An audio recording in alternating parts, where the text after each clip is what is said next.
Les doy nuevamente la más cordial de las bienvenidas al Seminario Permanente de Derecho Internacional del Instituto de Investigaciones Jurídicas. Seguimos hablando de la crisis de las instituciones del orden internacional liberal de la Segunda Guerra Mundial, tratando de evaluar los impactos de esta crisis para la política exterior de México. Me da mucho gusto verlos a todas y a todos en las pantallas y el día de hoy nos acompañan la doctora Rocío Arroyo Belmonte y el doctor Carlos Pelayo Müller. Les voy a presentar primero a la doctora Rocío Arroyo. La doctora Arroyo es licenciada en Relaciones Internacionales por la Facultad de Ciencias Políticas y Sociales de la UNAM. Es maestra en Estudios Regionales por el Instituto de Investigaciones Dr. José María Luis Mora y es doctora en Ciencias Políticas y Sociales por la UNAM. Tiene además 2 diplomados referentes al análisis de la cultura. Posee experiencia en el sector público y ha colaborado con el INAH. Además, tiene una amplia experiencia en materia de docencia e investigación porque actualmente se desempeña como profesora de carrera en la División de Estudios Socioeconómicos de la FES Acatlán de la UNAM. Sus actuales líneas de investigación son estudios regionales, geopolítica y análisis de procesos culturales en el ámbito internacional. Hoy compartirá con nosotros una reflexión muy interesante y muy nutrida de su experiencia y de sus líneas de investigación sobre los retos actuales de la UNESCO. Doctora Arroyo, con mucho gusto la saludo y la escuchamos. Muchísimas gracias, antes que nada a la doctora Virginia, además de una gran amiga, colega, pues entusiasta, ¿no?, en los temas internacionales, en los temas que nos unen en esta ocasión. Y pues, como ya les comentaba, me voy a permitir compartir la pantalla.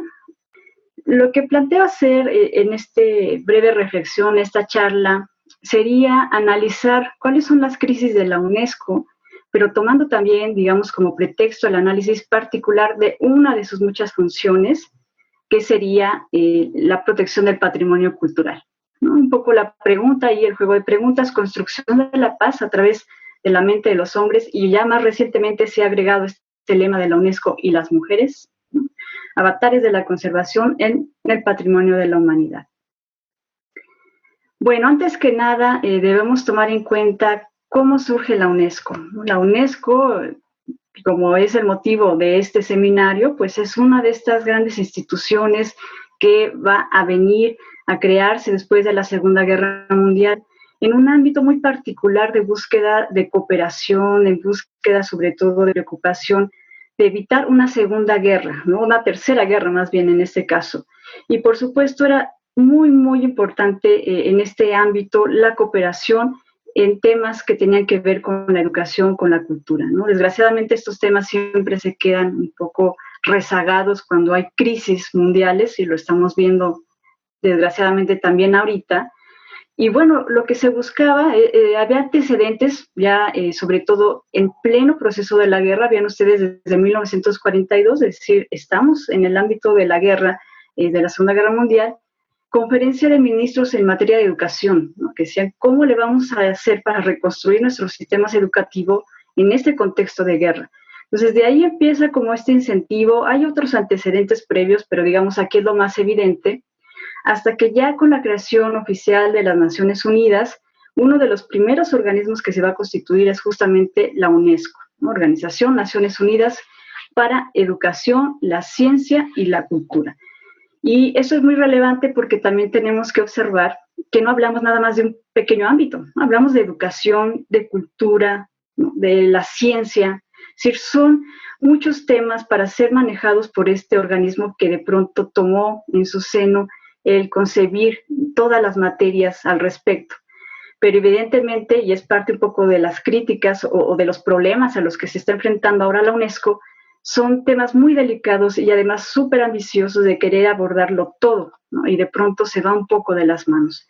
Para reflejar como esta problemática un poco de la UNESCO, yo voy a hablar sobre una convención en particular que tiene que ver con el patrimonio cultural. El patrimonio cultural se fue derivando sobre todo de la preocupación por la destrucción material de ciudades históricas, de monumentos. Otra vez, insisto, hablamos del contexto de la guerra. Y de pronto toda esta situación, ¿no? Fue ganando un poco la atención de la organización particular de la UNESCO para proteger todo lo que tenía que ver esta herencia de la humanidad en forma material, ¿no? Y bueno, aquí muy brevemente ya les decía, ¿no? La fórmula un poco que se buscaba recrear era evitar las guerras nuevamente, pero a través de la mente, a través de la educación, la cultura, como una forma de un baluarte de la paz. Creo que eso es muy importante porque nos habla de los fundamentos básicos de la UNESCO, ¿no? Y ahí ya podemos ir previendo si eso se mantienen, han cambiado, qué ha pasado con estos fundamentos, ¿no? Insisto, ahí lo puse inclusive en rojo, pues porque ahora ya se habla de mentes de los hombres y las mujeres, ¿no? Esto es pues contextual, obviamente, pero bueno, creo que la idea básica es la misma, ¿no? O sea, la paz a través de la cooperación y la apuesta por la educación y la cultura. Entonces, bueno, yo les voy a hablar de esta convención. Es una convención bastante interesante. Es nombre completo, Convención sobre la Protección del Patrimonio Mundial. Ojo, cultural y natural, ¿no? Aquí se va fusionando dos ideas, la protección sobre todo de bienes culturales, pero también se va a fundir con un movimiento medioambientalista que venía desenvolviéndose en esa etapa y va a quedar, digamos, establecido bajo ese fundamento.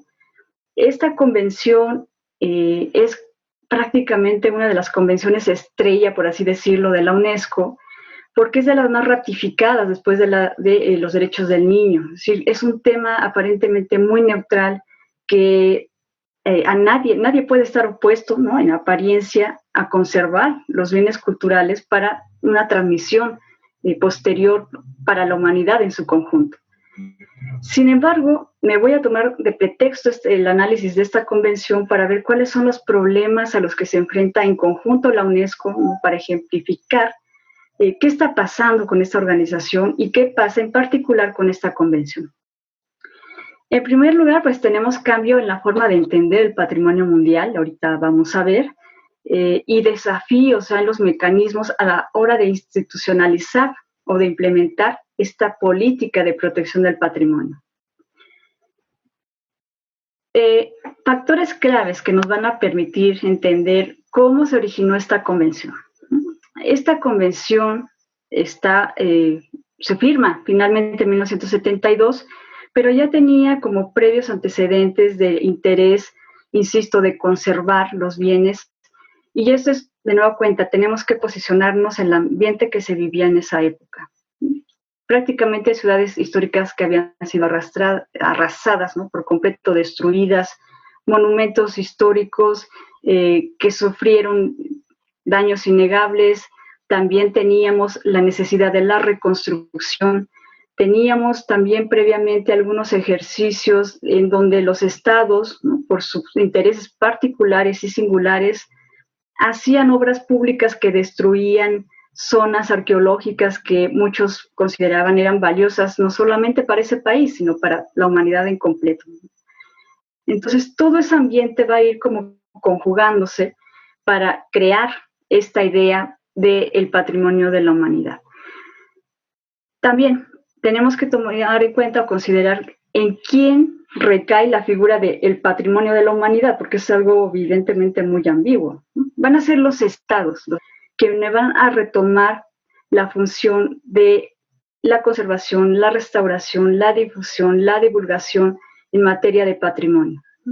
Entonces, si tomamos en cuenta que después de la Segunda Guerra Mundial viene un amplio periodo de descolonización, empiezan a surgir nuevos estados, empiezan a surgir nuevos países preocupados por la reconstrucción de su memoria histórica. O sea, por ejemplo, una de las regiones que más apoyó el origen de la convención y la difusión fue África, ¿no? Fue el Medio Oriente, pues claro, historia milenaria que había que conservar. Entonces, este periodo de descolonización se va a fundir muy bien con los intereses del origen de la convención. Esto ya lo decía en el punto número 3, la preocupación por el daño que había habido en todas las zonas, en Europa, por supuesto, por los conflictos bélicos, y prácticamente en todo el mundo, ¿no? En sureste asiático, en Asia, en otras partes también del mundo. Y esta preocupación de la cual yo hablaba, por una cooperación internacional, realmente había un interés de crear como mecanismos para salvaguardar estos daños que ya habían sido inevitables, ¿no? Y aquí les puse una imagen como es la paradigmática del origen de la convención. Esto fue una reconstrucción que se logró hacer de una represa que iba a construir Egipto. En la zona de la cultura nubia, ¿no? Algunos vestigios que quedaban, digamos, en esta región, y iban a reconstruir una presa. Eso quería decir que iban a quedar anegados, ¿no? Inundados por completo estos monumentos, y hubo como un llamamiento internacional de decir, no, a ver, vamos a cooperar, vamos a hacer un fondo internacional, nos reunimos expertos y logramos el traspaso para salvaguardar estas piezas. Y así se hizo, ¿no? Se hizo una campaña, se logró ganar bastante dinero que dio pie para esta reconstrucción, y fue como un ejemplo de decir, claro, eso es lo que debemos hacer. Debemos hacer un fondo, debemos hacer un inventario, debemos decir cuáles son los bienes valiosos para la humanidad, y de ahí nos lanzamos a una reconstrucción del patrimonio de la humanidad. O sea, había muchas buenas intenciones, ¿no? En ese momento de la historia, y eso es pues obvio el contexto que se estaba viviendo, y se sumó este otro punto que fue avances en las técnicas de conservación y de restauración, ¿no? Antiguamente, por ejemplo, en Europa, sobre todo en las zonas del Imperio Romano, ¿no? Los vestigios del Imperio Romano, lo que se hacía era dejar las ruinas, ¿no? La idea de la conservación era no tocar, no intervenir y dejar que el tiempo haga su trabajo, por decirlo de alguna forma. Esos eran un poco los antecedentes de la conservación, de paradigmas que venían desde Italia, por ejemplo, pero en este momento viene ya también como una revolución en materia de conservación y restauración, de decir, no, sí tenemos que intervenir. Ser muy respetuosos con los materiales, debemos cuidar mucho como todo el ámbito que está alrededor de la conservación, pero sí puede haber una restauración de bienes. Entonces eso también fue bastante un impulso extra para decir, podemos conservar los bienes, podemos restaurarlos y podemos transmitir y heredarlos a generaciones futuras. Era como el fundamento básico. Y finalmente, pues también toda una red, otro punto, la cuestión del movimiento medioambientalista, del cual ya les hablaba yo. 1960, hablamos también de la época en que empiezan a surgir estas ideas de protección del medio ambiente. Y les pongo un ejemplo para que quede claro. Siancán, en México.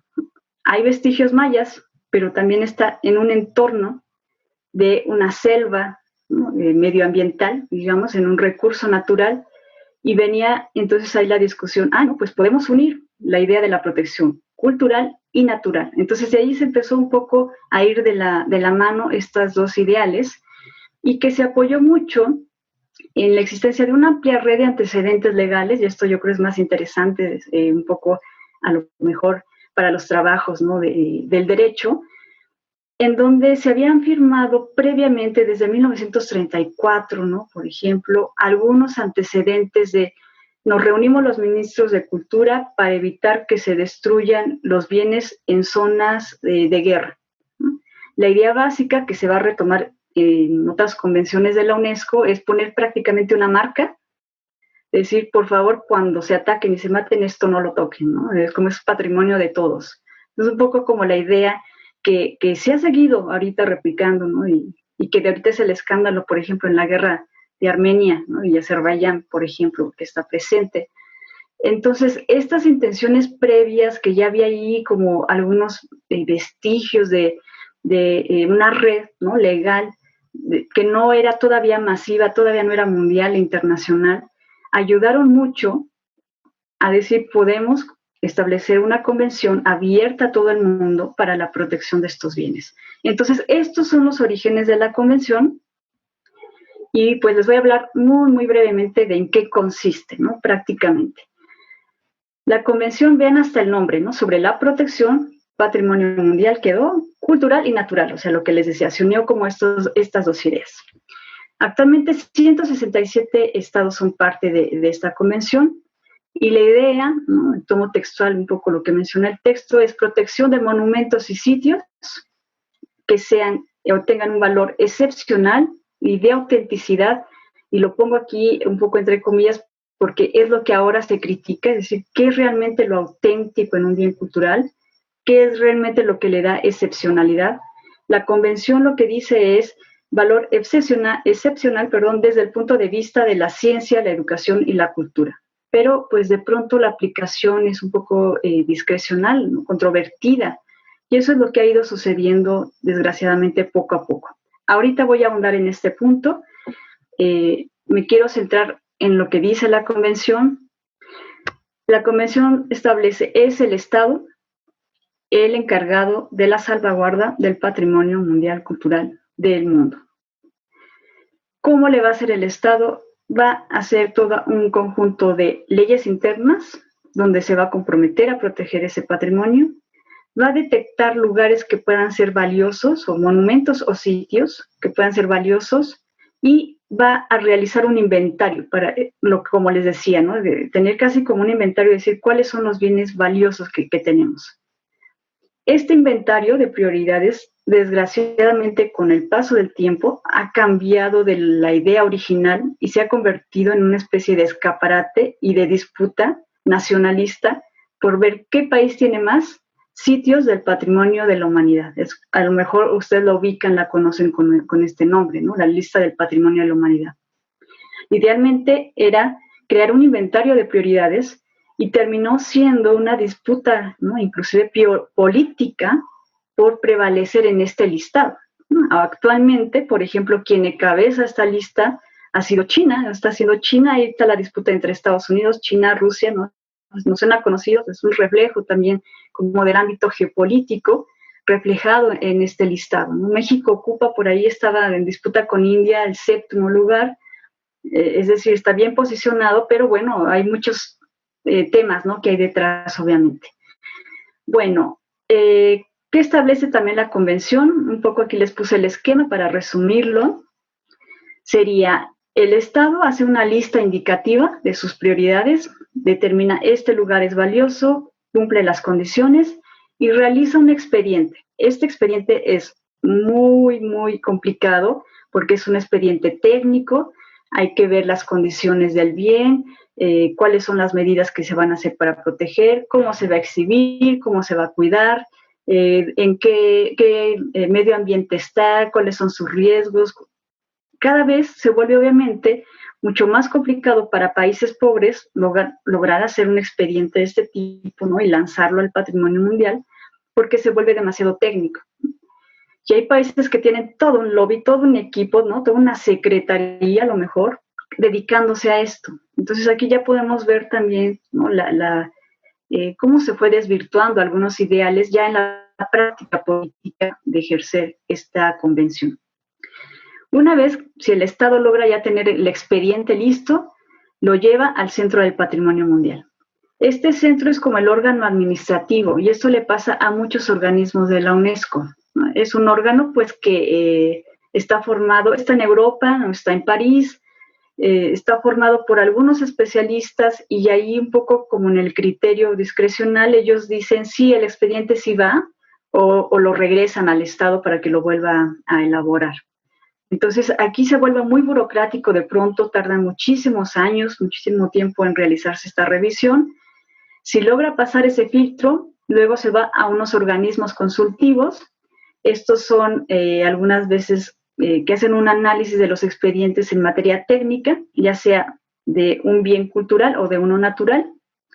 Si esos organismos consultivos internacionales dicen sí, este expediente va, entonces se va ya al Comité del Patrimonio Mundial. El comité es de estos 160 y tantos países, 167 países que les decía yo, solamente 21 se reúnen anualmente en comité, y este comité decide finalmente si va o no. Y un poco de la experiencia que yo tuve la oportunidad de estar en esos comités, verlos, ¿no?, en vivo en la UNESCO es muy interesante, porque ves cómo se vuelve un asunto de negociación de lobbies, ¿no? Es decir, casi los Estados Unidos y se une con algunos países, mira esta candidatura, entonces yo apoyo la tuya. Son sesiones extenuantes, ¿no? Recuerdo empezaban a las 10 de la mañana y hasta las 10, 11 de la noche terminaban larguísimas, ¿no? Todo el mundo terminaba decidiendo, sí, ya esto pasa, cuando entonces todas estas prioridades de conservación se van diluyendo, ¿no? Se van perdiendo en la práctica por este ejercicio muy arduo que implica la conservación en manos, y es una de las cosas que más se critica, única y exclusivamente del Estado. No hay otros organismos, no hay asociaciones civiles quienes participan. Entonces eso también se va volviendo inviable, ¿no?, en manejar. Antes era revisar a lo mejor 30 sitios del patrimonio mundial, después fueron 50, ¿no?, pero ahora son más de 1000 y estar revisando cómo están, si siguen conservados. Es obviamente muy burocrático de pronto estos trabajos.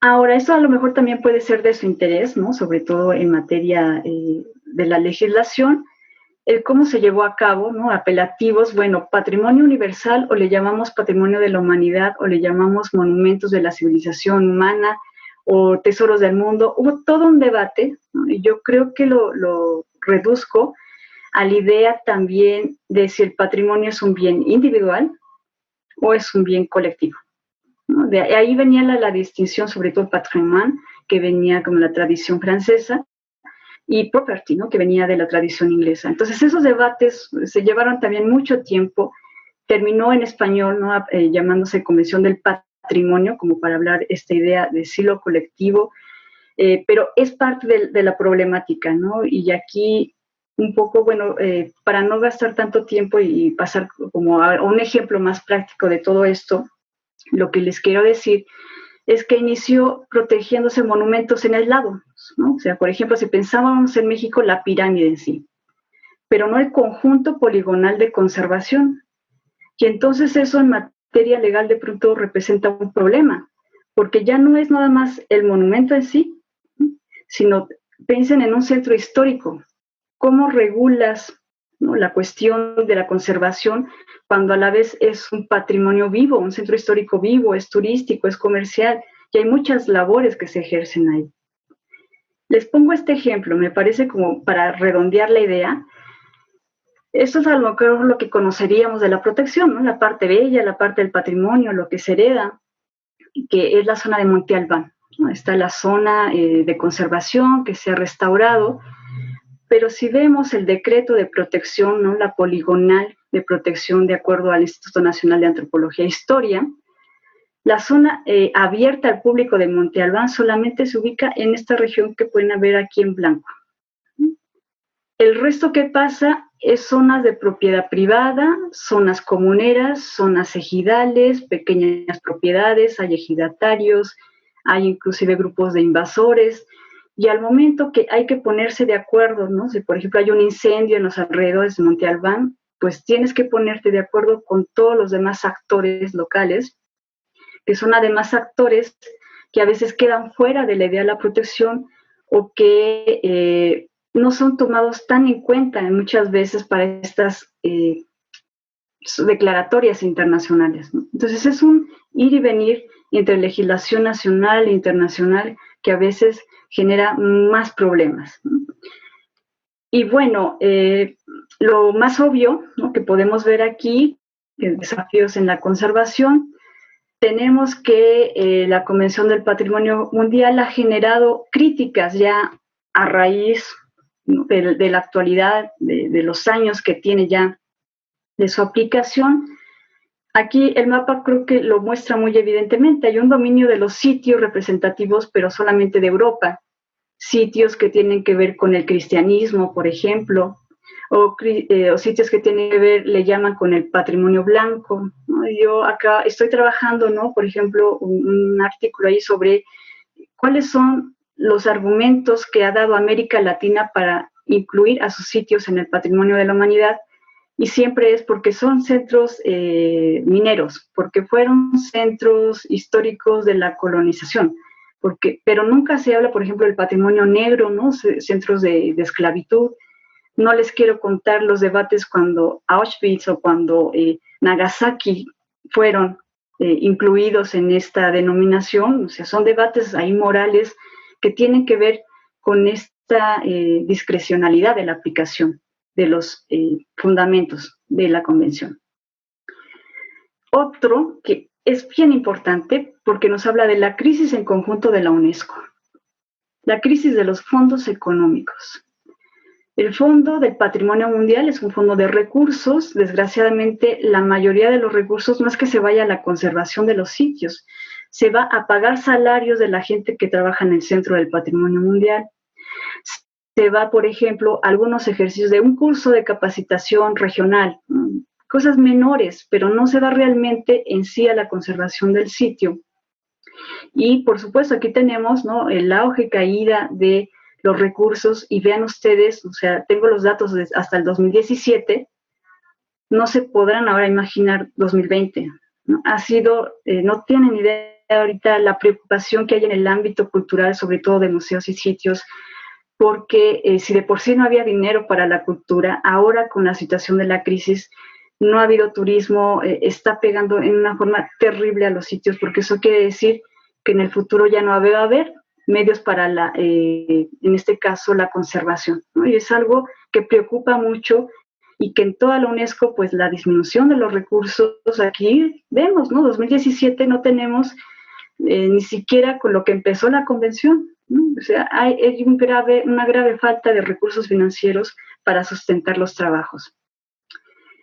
Y internacionalmente, ¿qué pasa al momento ya de los organismos que están tomando las decisiones o que hacen todo este proceso de puesta en marcha de la convención? Ya les decía yo, por un poco la experiencia que tuve, hay una saturación de tareas, tienen que revisar expedientes, tienen que ver cómo van, tienen que rendir cuentas a los estados, tienen que ver si hay algún sitio que ya no entra en la lista. Se busca descentralizar, pero falta transparencia a veces en cómo se maneja todo esto, ¿no? Esta crítica sobre todo a qué es lo auténtico, ¿no? Qué es realmente lo prioritario, ¿no? En este caso, un ejemplo muy concreto, pasaba con unos templos en Japón, que esto como por práctica cultural, en forma constante, a veces eran reconstruidos, y entonces decían, bueno, si es auténtico o no es auténtico, ¿no? O sea, ¿qué pasa, por ejemplo, con lugares, ¿no? En México también pasó o llegó a pasar que decían, otro sitio arqueológico mexica, no, eso ya hay mucho, ya no es representativo. Depende, ¿no? O sea, evidentemente aquí hay como mucha rivalidad, ¿no? De situaciones que se han ido gestando. Entonces, bueno, ya para ir cerrando, aparte de un poco las reflexiones, creo que a través de esta convención, que es la convención estrella de la UNESCO, por decirlo de alguna forma, se revelan también crisis que se están viviendo en la UNESCO en su conjunto, ¿no?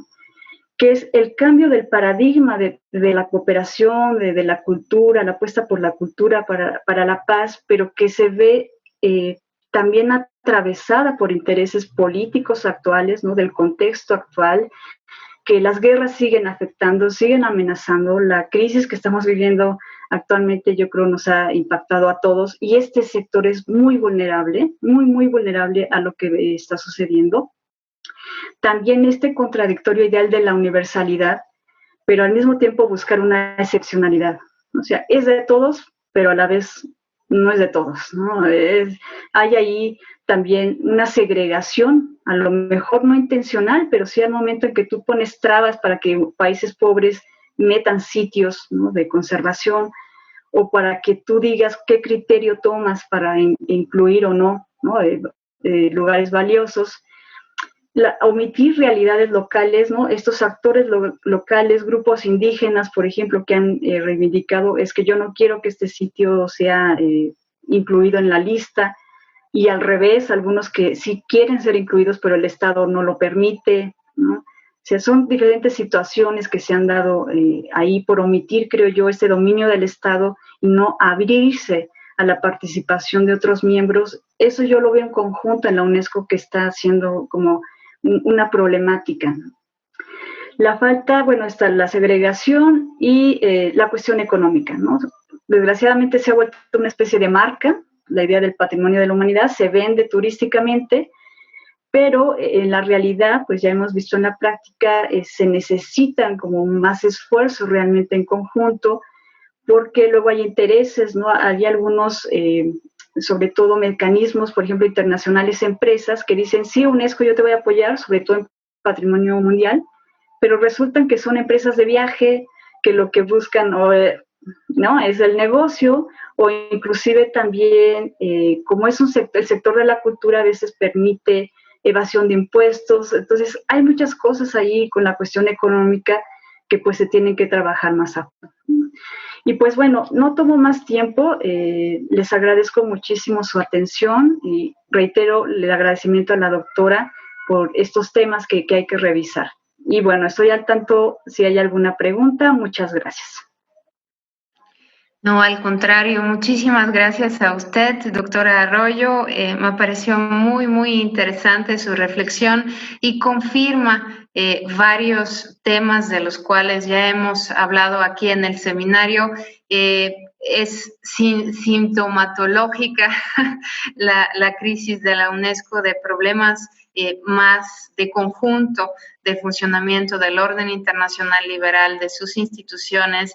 Usted mencionaba el eurocentrismo, los valores, incluso en materia cultural, los valores occidentales, que son cada vez más contestados, la desvinculación de la negociación de los grandes tratados en el derecho internacional de posguerra, de las preocupaciones locales, de los contextos más locales, la burocracia y sobre todo la crisis financiera de la ONU en general y de la UNESCO en particular, que seguramente se verá muy agravada no solo por el contexto actual en el que vivimos, sino también por la postura del gobierno de Estados Unidos hacia la UNESCO, después de la decisión histórica de la UNESCO de cambiar su postura hacia la cuestión palestina. Muchísimas gracias. Seguramente habrá muchas preguntas para usted en la sesión de preguntas y respuestas, pero ahora también por cuestiones de tiempo les presentaré al doctor Carlos María Pelayo. El doctor Pelayo es licenciado en Derecho por la Universidad Autónoma de Sinaloa, es maestro en Derecho Internacional de los Derechos Humanos por la Universidad de Notre Dame y doctor en Derecho por el Instituto de Investigaciones Jurídicas de la UNAM. Posee una amplia experiencia en el sistema interamericano de derechos humanos. Así, por ejemplo, recibió la beca Rómulo Gallegos para laborar en la Comisión Interamericana en Washington. Posteriormente fue abogado en la Secretaría Ejecutiva en la Corte Interamericana de Derechos Humanos.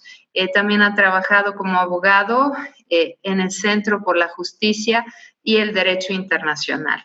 Tiene una amplia práctica en litigio ante el sistema interamericano y es autor de varias publicaciones relacionadas con la protección de derechos humanos, tanto a nivel nacional como internacional.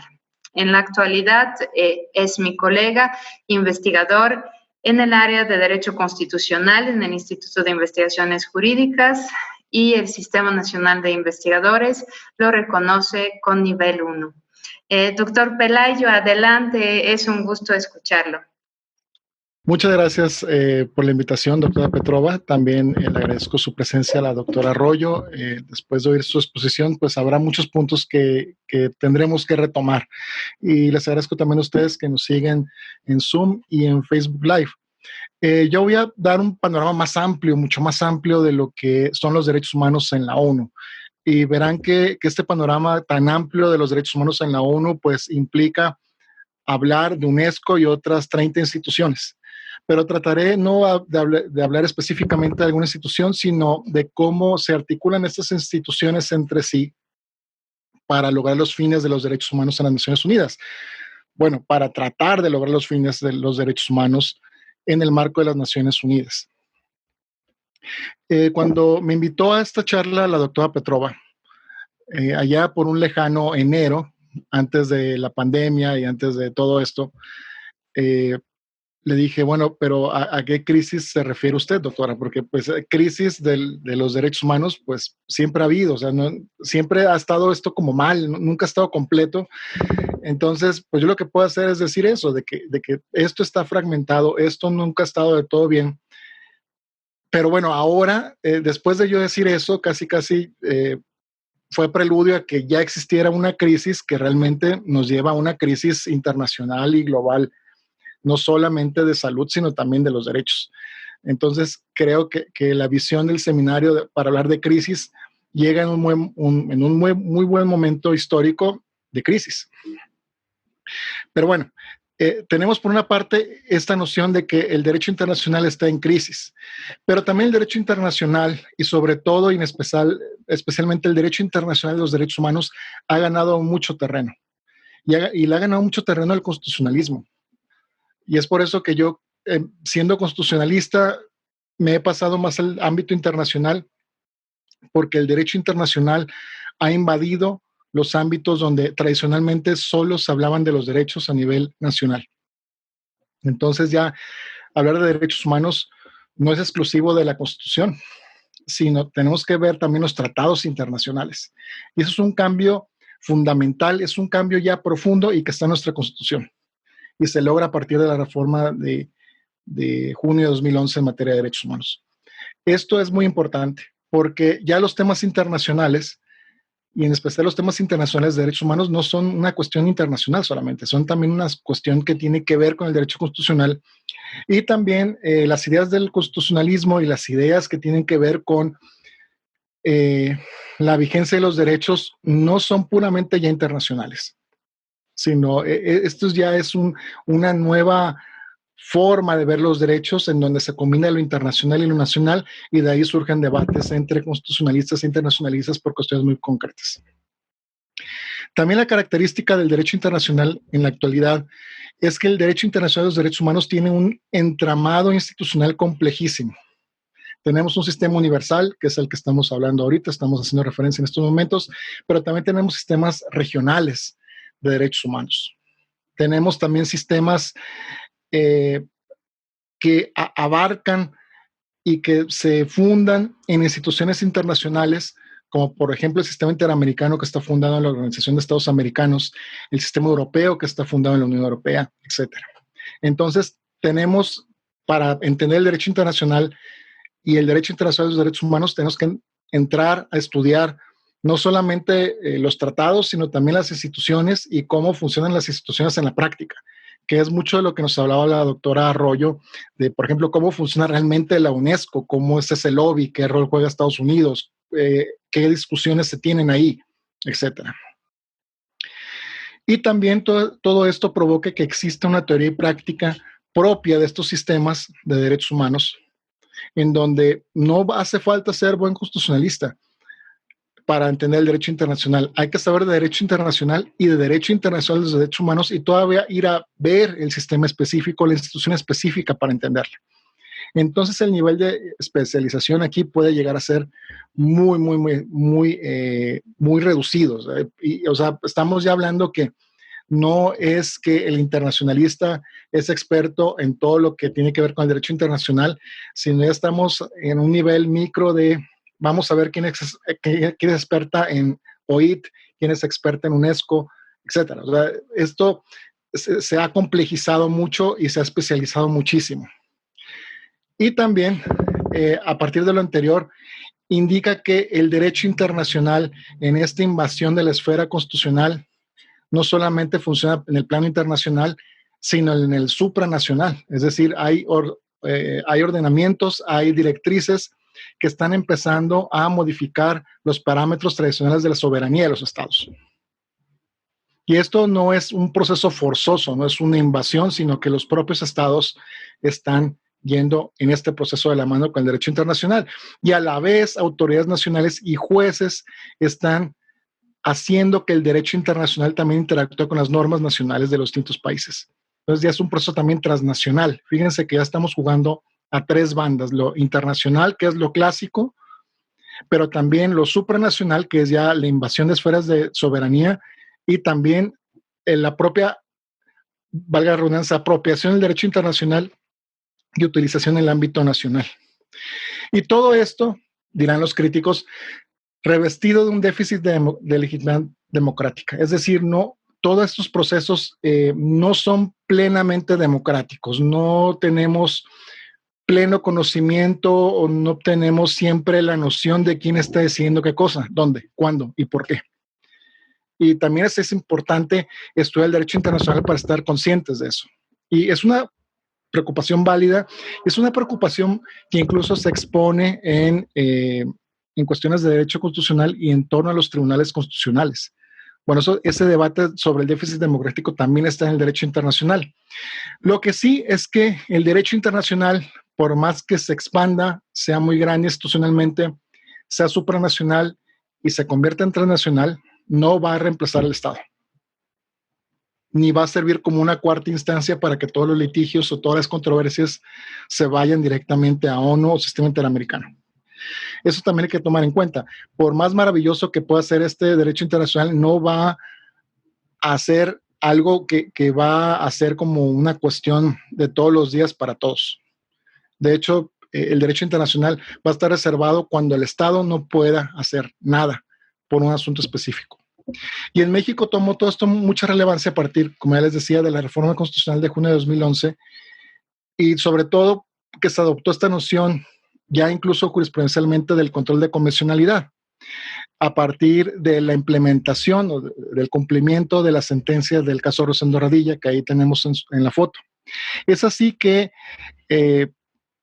se han llegado a conocer varios casos en la Corte Interamericana que han llamado la atención de juristas nacionales y sobre todo de juristas que están siendo ministras y ministros en la Suprema Corte, que le han dado un estatus especial al sistema interamericano y a las resoluciones de la Corte Interamericana, y eso tal vez ya lo hayan oído ustedes en otras presentaciones o en otros foros. Es cierto, el sistema interamericano de derechos humanos tiene un estatus especial en México, pero es una coyuntura muy particular en donde había sentencias sin cumplir y la Suprema Corte retomó esas sentencias para permitir el paso del derecho internacional de lleno vía estas cláusulas constitucionales de 2011. Sin embargo, el sistema interamericano y las sentencias del sistema interamericano no son los únicos instrumentos ni son los únicos tratados que tenemos en materia de derechos humanos. Si bien la Suprema Corte en un primer momento se fijó en eso, también México está igualmente obligado a cumplir y respetar las sentencias de la Corte Interamericana, como tenemos ahí, como también cumplir, respetar y garantizar los tratados internacionales de ONU. Y aquí hay que hacer una distinción.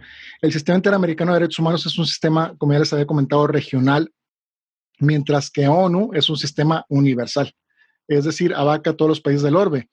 Y ahí tenemos que tomar en cuenta que el sistema interamericano tendría, por ejemplo, como par el sistema europeo de derechos humanos. Ahí ustedes ven el Tribunal Europeo de Derechos Humanos, que es un poquito más grande y más congestionado en asuntos que la Corte Interamericana. Pero estos sistemas regionales tienen necesariamente que interactuar con el derecho y con los tratados del derecho internacional de los derechos humanos que pertenecen al sistema de Naciones Unidas. Y el sistema de Naciones Unidas se crea, como ya comentaba la doctora Arroyo, en gran parte por esta necesidad de que no se vuelva a repetir lo que sucedió. Lo que sucedió cuando, pues lo que sucedió con las Naciones Unidas o el predecesor de las Naciones Unidas, que fue en su momento la Liga de las Naciones. Termina hace 100 años, un poco más de 100 años, la Segunda Guerra Mundial, y se crea una liga, una sociedad, que también se llama Sociedad de las Naciones, para evitar futuras guerras. Nadie quería vivir una Primera Guerra Mundial otra vez. Se crea esta Liga de las Naciones, y como ya habrán visto en otros eventos del seminario, pues la Liga de las Naciones es un completo fracaso. Es un completo fracaso porque al final la Liga de las Naciones no sirve para nada. El primer gran fracaso o el primer aspecto que la debilita es que Estados Unidos no le entra a la Liga de las Naciones. Woodrow Wilson no entra a la Liga de las Naciones, y mucho de la actitud de Woodrow Wilson en aquella época recuerda lo que está haciendo ahora Trump.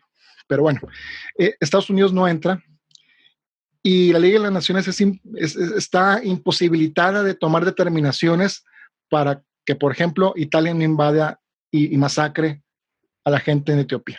Entonces, ese es el fin de la Liga de las Naciones. Viene la Segunda Guerra Mundial, y la Segunda Guerra Mundial, como ustedes saben, fue peor en todos los aspectos que la Primera Guerra Mundial.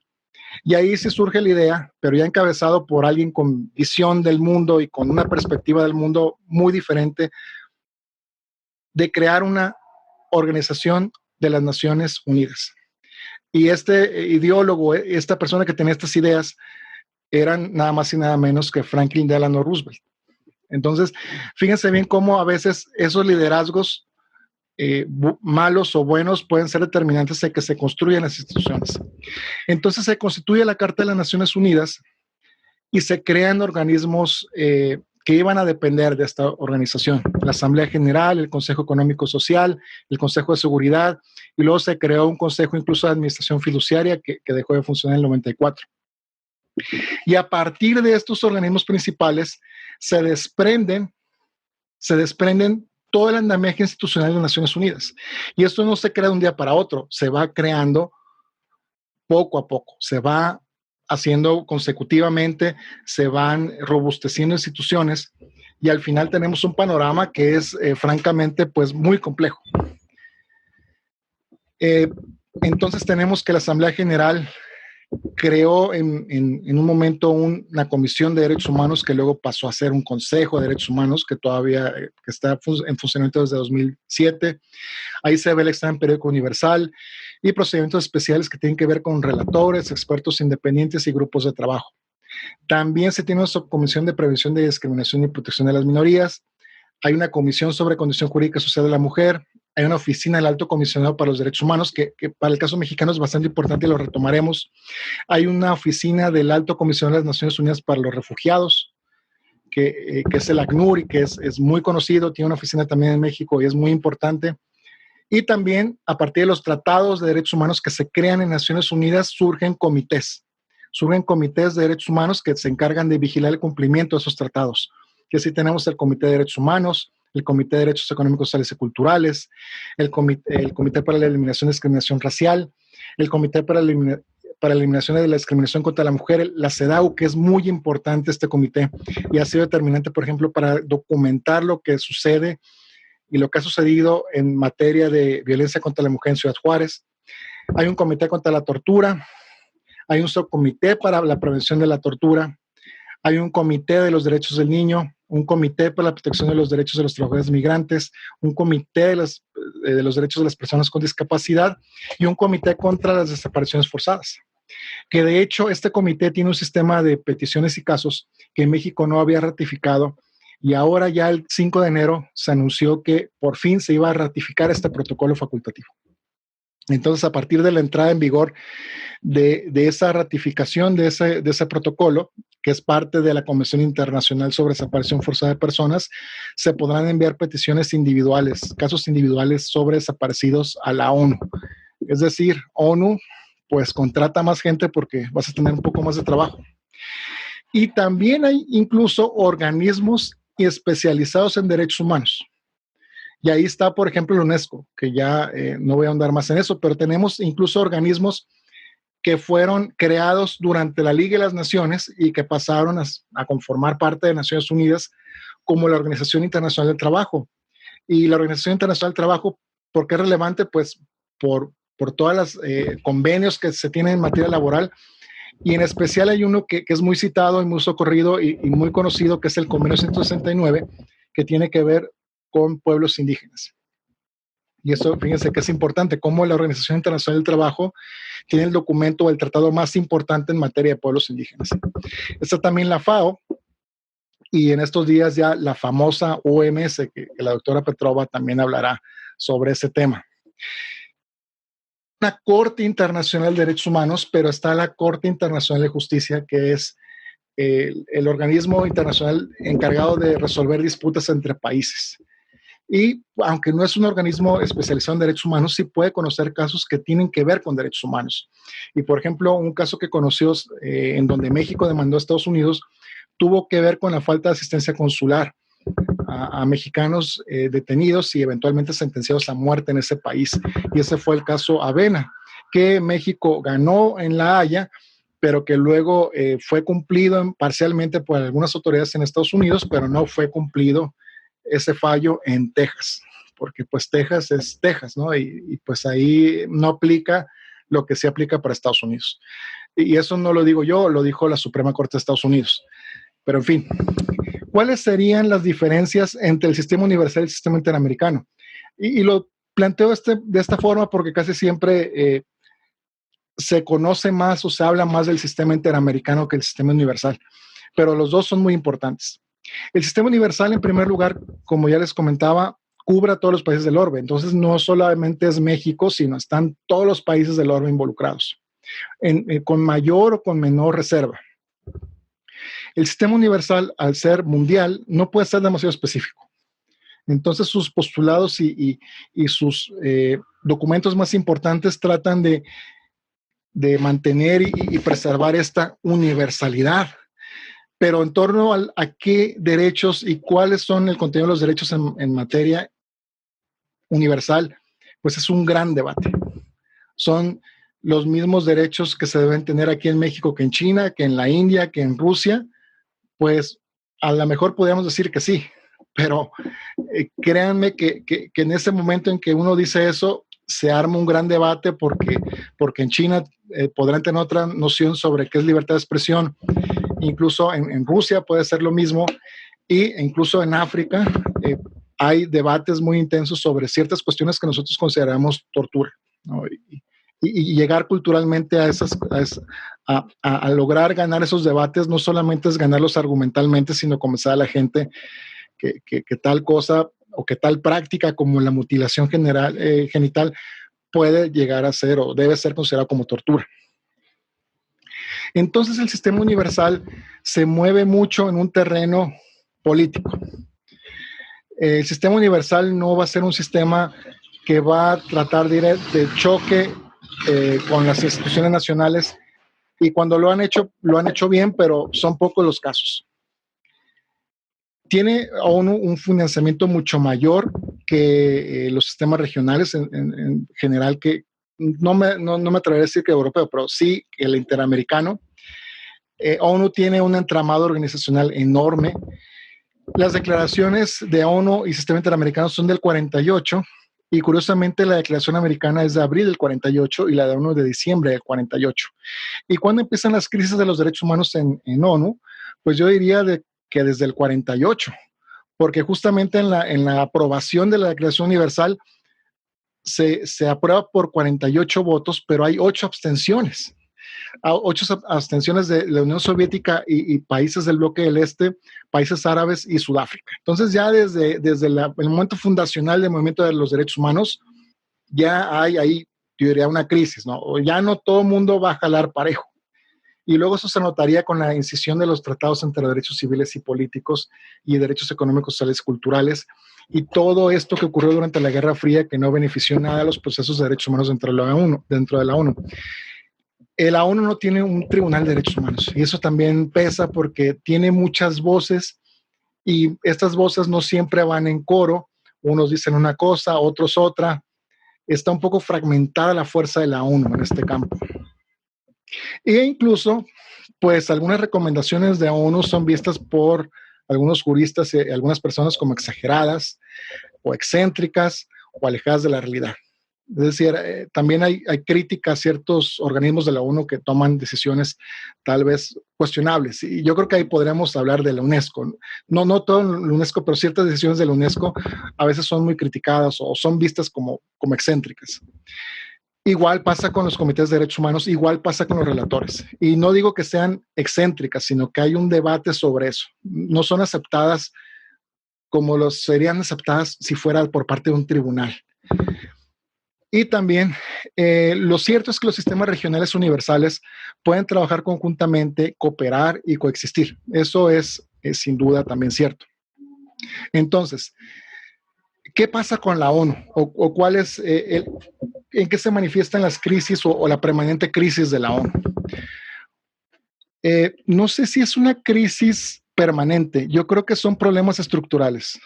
Aquí me estoy adelantando. No diría que hay una crisis propiamente dicho, sino que hay problemas estructurales de la ONU que va a ser complicado resolverlos en el corto y mediano plazo. Y creo que sería difícil resolverlos a largo plazo sin que ocurra una catástrofe. Entonces, ¿cuál es el escenario? Yo solo quiero hacer mención a pocos puntos.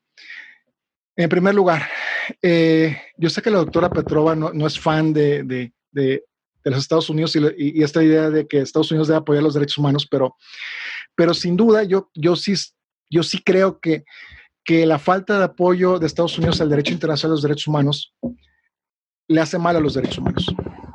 Y esta falta de apoyo a los derechos humanos se ha acentuado y es especialmente preocupante ahora en la administración Trump. Por ejemplo, ahí tenemos en la foto a Mike Pompeo, que es el secretario de Estado de los Estados Unidos. En el fondo está, ya saben quién. Y pues la política de Mike Pompeo y la administración Trump respecto al derecho internacional en general y sobre todo en los derechos humanos ha sido muy, muy, muy agresiva. No solamente indiferente, no solamente de distancia, como tal vez se ha manifestado en otras ocasiones, sino de ataque, incluso boicot. Un boicot que incluso ahora se manifiesta en un boicot a la OMS. Entonces, Estados Unidos nunca ha sido el gran impulsor de esto, ha impulsado muchos procesos, la Declaración Universal, pero nunca ha sido el factor determinante para que haya triunfos, pero cuando hay triunfos y Estados Unidos coopera, es parte de ese éxito. En ocasiones Estados Unidos puede poner un granito de arena importante, una parte importante del éxito de las misiones en derechos humanos. Y tal vez esta participación, cuando es muy, muy exitosa, luego no sabemos que Estados Unidos cooperó, porque a veces la mejor cooperación no es la que es más visible, no es mandar aviones a bombardear un lugar, sino es hacer política fina. Y ahí Estados Unidos ha tenido éxitos, pero con esta administración no podemos esperar, pues, nada en materia de derechos humanos. Incluso ya no van a la Comisión Interamericana, no tienen comisionado en la Comisión Interamericana que siempre habían tenido, y pues es una retirada total de Estados Unidos participando en el foro, y eso en términos históricos ha afectado a organizaciones como la ONU y en su momento creo yo que marcó el desastre de la Liga de las Naciones. Otra cuestión que sucede, dejando este tema atrás, es el mito de Ícaro.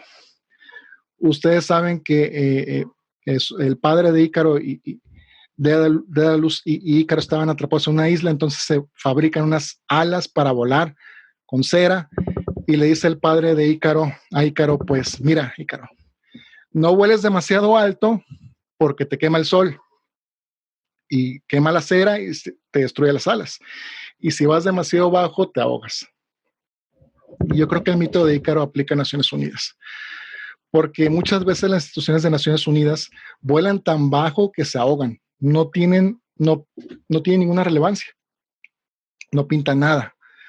Vienen y van relatores, por ejemplo, y eso fue un problema, y es un problema que sigue existiendo, que no hace nada.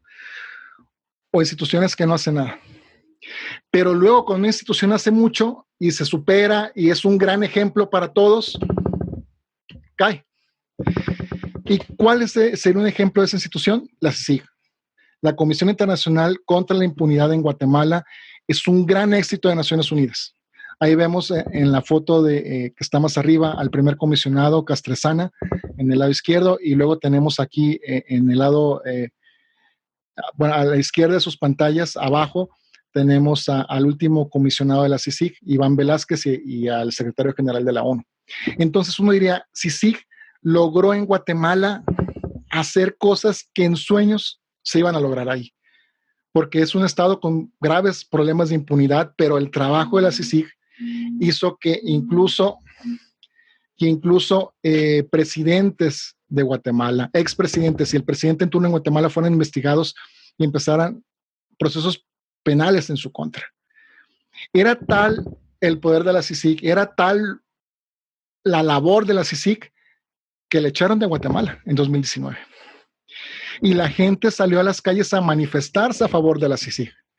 Y hay una promesa que no se va a cumplir de crear una CICIG en México.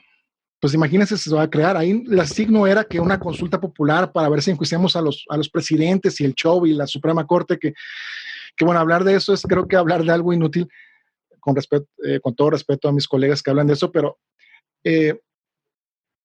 aquí era CICIG, nada que vamos a pedir consejo y consulta popular, nada. Vamos a investigar seriamente y a presentar los documentos necesarios para que la gente sea puesta ante la justicia.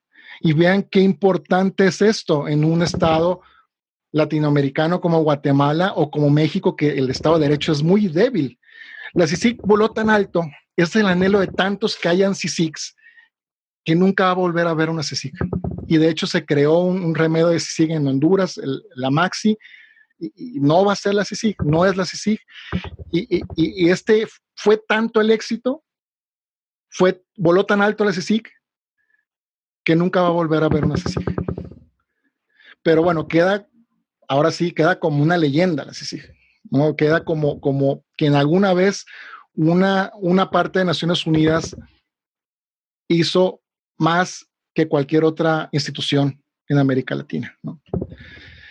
Y bueno, para terminar, ¿cuál es el impacto de la ONU en México? Pues yo diría, bastante positivo.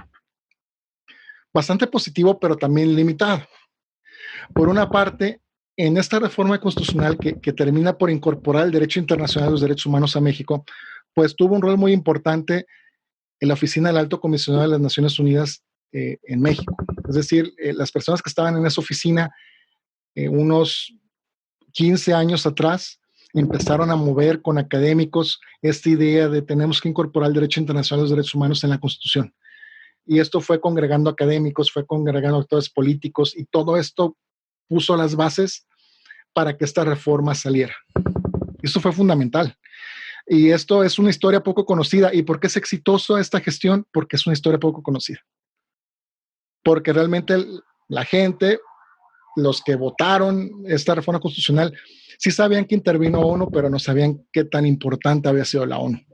Y vean que esto está cambiando su sistema jurídico. Ya está en la Constitución. También el grupo, y aquí está, no esos que vinieron, pero sí está el actual grupo el grupo de trabajo sobre desaparición forzada de personas, fue fundamental para documentar lo que pasaba en la materia ahí por el 2012. Y todo eso se conjugó después con el caso Ayotzinapa.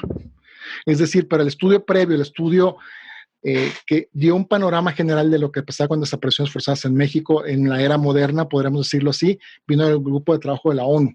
Y su informe, que ahí está en su visita a México, es fundamental. Y sus recomendaciones, que fueron alrededor de 35, fueron en gran parte retomadas por la Ley General sobre Desaparición Forzada de Personas que tenemos actualmente, ¿no? Y entonces hay un impacto directo de un grupo de trabajo viniendo a México. Y qué decir, en la parte inferior derecha de sus pantallas, la visita de Juan Méndez como relator sobre tortura, tratos crueles e inhumanos a México. Él dijo, la tortura en México es generalizada y sistemática. Y esto no se imaginan la conmoción que causó en varios estratos del gobierno y en el gobierno federal, principalmente. Viene Juan Méndez y eso ocurre por el 2014, saca este informe y básicamente le prohíben volver a México en su calidad de relator. Él dice, yo quiero volver para darle seguimiento a esto y para discutir esto, y dice el gobierno mexicano, no, aunque teníamos invitaciones permanentes, ya no, tú no. Así como ven en esos memes de tú sí, él en el centro, tú no. Y justamente en esa época, pues invitan al que era candidato republicano a la presidencia de Estados Unidos, a Los Pinos, y le dan trato de jefe de Estado. Entonces, ahí se ven las prioridades, ¿no? Recibir al relator de la ONU, aunque sea que lo recibiera alguien de bajo nivel, el gobierno federal, no vengas, pero esta persona que vino acá a humillar al gobierno y al país, pues sí. Entonces ahí es un poco extraña esa noción que tienen a veces la clase política de que ONU es enemigo, y no, ONU no es enemigo, ONU es amigo de los procesos que pueden fortalecer el Estado de Derecho en México. Y por último, y tal vez un aspecto positivo de la ONU, es que logra cambios de a poquito. Y por ejemplo, ahí en su margen, en el margen inferior izquierdo, pues está el canciller anunciando esta ratificación de este protocolo a esta convención internacional, que va seguramente a traer mucho de qué hablar. Iba a tocar el tema del OMS, pero por el tiempo y como lo va a abordar la doctora Petrova, no diré nada sobre esto, solo diré que la OMS, fíjense el rol tan importante que juega ahora y antes era una organización casi desconocida. Este rostro del encargado de la OMS, todo el mundo lo conoce ahora, pero debe ser el personaje más famoso que ha estado ahí en toda su historia, porque pues es la primera vez que yo me fijo en quién es con todo respeto, no es mi especialidad, es la primera vez que yo sé quién es. Y bueno, ¿es necesaria la refundación del sistema de Naciones Unidas? ¿Es posible, conveniente? Tal vez no. Si refundamos todo esto, vamos a perder lo ganado. Entonces, ¿cuál sería una estrategia? ¿Cuál es la estrategia de Naciones Unidas? Pues esa estrategia se llama Rope a Dope y es un poco la estrategia que siguió Muhammad Ali cuando peleó con George Foreman. George Foreman era un peleador más joven, más fuerte y más ágil que Muhammad Ali, pero pues él se fue contra las cuerdas a tratar de resistir hasta cansarlo. Y ahí noqueó. Bueno, Harold Koch, que trabajó en la Casa Blanca con Obama en materia de derechos humanos, dice que es la actitud que ahora están tomando en Estados Unidos frente a Trump. Pero yo creo que este ejemplo o esta visión de Harold Koch para Estados Unidos aplica también para Naciones Unidas. Naciones Unidas está ahí aguantando golpes, aguantando sus crisis recurrentes, aguantando tal vez no la falta de dinero, pero sí la falta de voluntad política para que se le unan y se puedan hacer cosas, pero de vez en cuando da un buen golpe. De vez en cuando se crea una CICIG, logra que un tratado internacional sea aprobado. De vez en cuando va avanzando esto, de a poquito. Y desafortunadamente no puede ser más porque los propios estados que tienen el garrote en todo esto no van a dejar que Naciones Unidas vuele alto. Entonces es un sistema que no está en una crisis determinada de tiempo, sino que nació en crisis y se va a mantener en crisis mientras exista así. No va a ser nunca la panacea que todos quisiéramos que fuera. Y bueno, esperemos que esto cambie, pero mientras tenemos que aprovechar eso y jugar con eso y hacer que esto avance a nivel nacional. Muchas gracias. Tenemos una pregunta de parte de los asistentes. Es para la doctora Arroyo. ¿Qué papel juega la ciencia, educación y cultura frente a la actual crisis económica internacional? ¿Las naciones deberían priorizar su desarrollo o quedan en segundo plano? Finalmente, al asistente le gustaría saber su postura frente a la decisión de recortes de presupuesto a ciencia y tecnología y cine del actual gobierno mexicano. Sí, pues agradezco las preguntas y tremendas preguntas, ¿no? O sea, es para un buen debate. Pues bueno, sobre el papel de la ciencia, la educación, la cultura respecto a la crisis, creo yo que está siendo muy evidente que siempre la cultura se manifiesta, o sea, hasta el concepto de cultura antropológico nos habla de que se trata de creencias, de valores, de religión, de formas de vida, formas de entendimiento, es decir, la cultura es todo lo que es el ser humano en su integridad, entendiéndolo como un ser integral. Entonces, si estamos viviendo una crisis, ¿no?, que es económica y que se puede vivir social y que es sanitaria, pues evidentemente eso también nos afecta a llevarnos a una crisis inclusive individual, personal, colectiva. Y creo que la cultura es la posibilidad de reflejar también una posible reconstrucción, ¿no?, y revolución. Simplemente la forma en que estamos haciendo ciencia, que estamos haciendo educación ahorita es revolucionaria. O sea, ¿quién iba a decir que hace más de un año que vamos a estar por Facebook Live, ¿no? Por ejemplo, transmitiendo este tipo de eventos. Entonces, estos procesos culturales siempre son a largo plazo, ¿no? Yo lo que preveo, ¿no?, frente a esta crisis también económica, es la necesidad de una reconstrucción, ¿no? Inclusive preveo, no sé qué tanto preveo o deseo, inclusive una revolución. Lo veo manifestado, ¿no?, en que ahora, por ejemplo, no se imaginan la cantidad de acuerdos, congresos, reuniones, seminarios, ¿no?, que está habiendo en el tema, es decir, tenemos que hacer algo porque el sistema que teníamos de, por ejemplo, sustentar económicamente un museo, ya no se puede, ¿no? Ya no es nada más con los visitantes, ya no es nada más con el recurso. O sea, tenemos que hacer cooperación, tenemos que ver al otro museo que nos pueda auspiciar, tenemos que ver experiencias internacionales, tenemos que invitar a las empresas, o sea, se están cambiando y revolucionando los mecanismos, y creo que eso lo vemos también en la educación y en la ciencia, ¿no? O sea, ahorita estamos viendo, bueno, a ver cómo vamos a transmitir, cómo vamos ahora a educar, cómo vamos a hacer nuevos cursos. Entonces, todo eso, creo, quiero ser un poco positiva, que también esta crisis, ¿no?, que es económica, pero que se atraviesa o que se cruza con otros niveles de crisis, pueden llevar, fue lo que llevó a la creación de la propia UNESCO en su momento. O sea, necesita o va a revolucionar la forma en que estamos trabajando estas materias. Y bueno, respecto a la situación de las naciones deben priorizar su desarrollo, ¿no? Aquí hay debates muy interesantes. Voy a hablar sobre el tema particular que yo conozco, que es esto del patrimonio mundial. Ha habido casos, ¿no?, como el que les platicaba de Egipto, pero uno más reciente de un sitio en Omán, en donde había un debate y finalmente lo que hizo el país fue decir, aquí hay petróleo, o sea, no me importa que había una especie endémica de animales, era un sitio natural, no me importa, lo saco de la lista del patrimonio mundial y pongo el pozo petrolero, ¿no? O sea, sí priorizar el desarrollo, pero creo que aquí el debate es qué entendemos por desarrollo. Si lo entendemos como un desarrollo económico de corto plazo, entonces sí, ¿no?, hay que priorizar el tener, en este caso, a lo mejor este tipo, por ejemplo, de recursos, pero si lo pensamos como en un desarrollo humano, podemos ampliar la mira, ¿no?, y decir que este tema de la educación, de la cultura, no es solamente con los beneficios económicos que nos pueda prever, ¿no?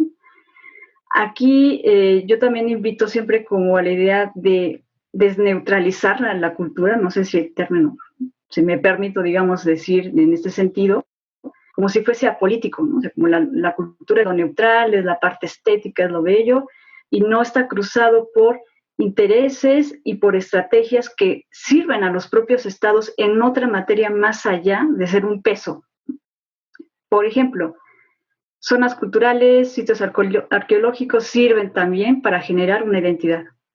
Sirven también para reconstruir una memoria histórica, para generar un sentido de pertenencia, para legitimar a tu gobierno, ¿no?, que es lo que ahorita, por ejemplo, está haciendo mucho en nuestro gobierno actual internacionalmente, ¿no?, justo que la primera dama, ¿no?, anda negociando en los museos. Esto hay dobles intenciones, es decir, la cultura tiene esta doble faceta. El desarrollo entendido como un desarrollo humano más amplio puede verse beneficiado del uso o del entendimiento más integral que tiene la cultura, ¿no? Y creo que ese es el gran reto. Y esta pregunta delicada, ¿no?, la postura frente a los recortes presupuestales. Aquí yo voy a ser sincera, no tengo datos exactos, ¿no? O sea, a mí me gusta ir como más allá, pues de todo el discurso que hay, ¿no? Está muy allí negociado, ¿no? Hay dobles discursos. Yo no he revisado exactamente si hubo un recorte en sí en números totales. Lo que sí puedo decir, de acuerdo a la experiencia y de acuerdo al tema como concreto del patrimonio cultural, monumental, es que no hay dinero que alcance para estos preceptos, ¿no? Para la conservación, difusión, además hay que exhibir, hay que cuidar los museos. México no tiene ni idea de la cantidad de zonas arqueológicas que tiene bajo su resguardo el Estado. Entonces, ¿a qué voy? El Estado debe ejercer un papel más como gestor, como negociador que ponga a negociar, o sea, literalmente a discutir a los implicados. Una zona arqueológica en un pueblo, en una zona rural, en donde no es la prioridad, es decir, no es Teotihuacán, no es Uxmal, no es Chichén Itzá, entonces no llegan los recursos, pero ¿quién sí está ahí? ¿No? O sea, ¿quién tiene en sus manos la conservación? Son las poblaciones locales, ¿no? Por ejemplo. Entonces, ¿qué pasa ahí? Hay que negociar con estas poblaciones, ver por qué es prioritario, dar más que un recurso económico directo. O sea, creo que el debate lo hemos malentendido de más recursos sí o más recursos no. De nada te sirve que tengas una gran cantidad de presupuestos si se va en lo que mencionaba el doctor Carlos también, corrupción, si se va con otros mecanismos que ese dinero se dilapida y se pierde en el camino. Entonces, creo que debemos también cambiar ahí un poco el giro de la discusión, de decir, no solamente hay que dar más presupuesto, sino hay que hacerlo eficiente, ver hacia dónde va, ver las prioridades, ver en qué sectores. O sea, no es lo mismo una zona arqueológica, por ejemplo, como Monte Albán, que una zona arqueológica de una zona urbana, no sé, Cuicuilco, por ejemplo, en la Ciudad de México. Es decir, hay que establecer los mecanismos y el Estado debe, a la par, no nada más dar más dinero, sino debe negociar las leyes, ¿no?, que existen en la materia, poner a discusión o acercar a otros actores posibles sociales. O sea, si el debate de la iniciativa privada debe entrar o no, puede entrar, pero bajo ciertas condiciones, cierto reglamento, y eso también pudiese proveerlo el Estado. Yo creo que el debate va entonces a ampliar la mira de esa situación más allá de más o menos presupuesto, ¿no? Un presupuesto eficiente y, sobre todo, largo plazo y una amplia mira de lo que implica la gestión de estos recursos. Muchas gracias, doctora Rocío. Voy a formular ahora una pregunta que tenemos para el doctor Pelayo. La primera pregunta es, ¿qué cambios cree convenientes para que tenga un mejor funcionamiento o impacto Naciones Unidas? Bueno, es una pregunta muy compleja porque realmente es un entramado muy, muy complejo. O sea, yo creo que la doctora Arroyo dice con toda autoridad y con todo conocimiento, se necesita una revolución. Y ella tiene una visión clara de qué se modifica en la UNESCO. Pero decir que se modifica en Naciones Unidas es muy complicado porque es un sistema que se ha ido creando con pesos y contrapesos de las grandes potencias.